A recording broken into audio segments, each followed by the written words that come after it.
وقت تھا وقت مسیحا، نہ کسی اور کا وقت.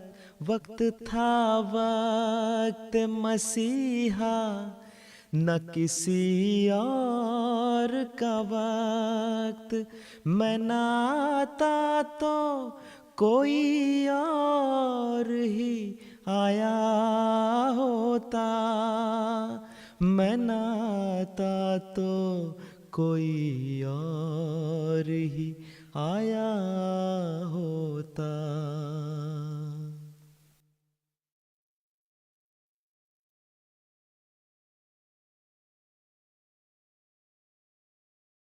حضرت مسیح موعود علیہ السلام فرماتے ہیں،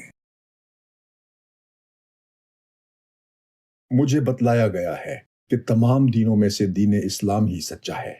مجھے فرمایا گیا ہے کہ تمام ہدایتوں میں سے صرف قرآن ہدایت ہی صحت کے کامل درجے پر اور انسانی ملاوٹوں سے پاک ہے.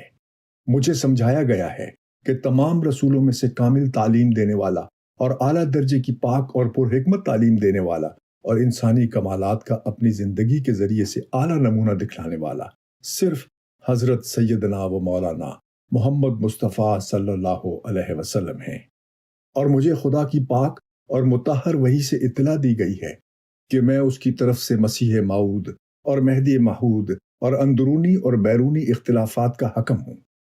یہ جو میرا نام مسیح اور مہدی رکھا گیا، ان دونوں ناموں سے رسول اللہ صلی اللہ علیہ نے مجھے مشرف فرمایا، اور پھر خدا نے اپنے بلا واسطہ مکالمے سے یہی میرا نام رکھا، اور پھر زمانے کی حالت موجودہ نے تقاضا کیا کہ یہی میرا نام ہو.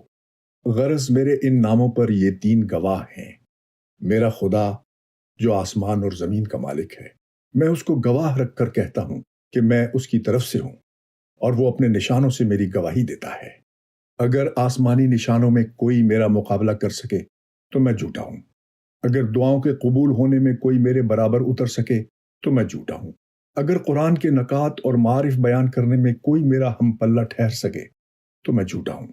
اگر غیب کی پوشیدہ باتیں اور اسرار جو خدا کی اقتداری قوت کے ساتھ پیش از وقت مجھ سے ظاہر ہوتے ہیں، ان میں کوئی میری برابری کر سکے تو میں خدا کی طرف سے نہیں ہوں.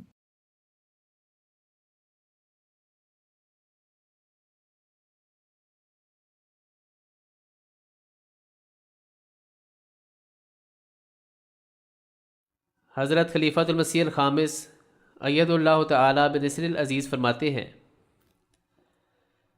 تحریک جدید کے قیام کی وجہ دشمنان احمدیت کی بڑھتی ہوئی دشمنی تھی. جب حضرت خلیفۃ المسیح ثانی رضی اللہ تعالی عنہ نے تحریک جدید کا اجرا فرمایا تو اس وقت دشمن کے احمدیت کو ختم کرنے کے بڑے شدید منصوبے تھے. لیکن آپ رضی اللہ تعالی عنہ نے جب جماعت کے سامنے یہ تحریک رکھی تو اللہ تعالیٰ کے فضل سے اس منصوبے سے احمدیت کی تبلیغ پہلے سے زیادہ بڑھ کر اور شان سے ہندوستان سے باہر ممالک میں پھیلی. آج ہم جو مسجدیں بنا رہے ہیں یا مشن ہاؤسز کھول رہے ہیں، سینٹرز لے رہے ہیں اور جماعتوں کی تعداد بڑھ رہی ہے، یہ اصل میں اسی تحریک کا ثمرہ ہے. بس آج آپ کو ایک نئے جوش اور ولولے کے ساتھ اپنی دعاؤں کی طرف متوجہ ہونے کی ضرورت ہے کہ اللہ تعالیٰ کس طرح انعامات سے نواز رہا ہے.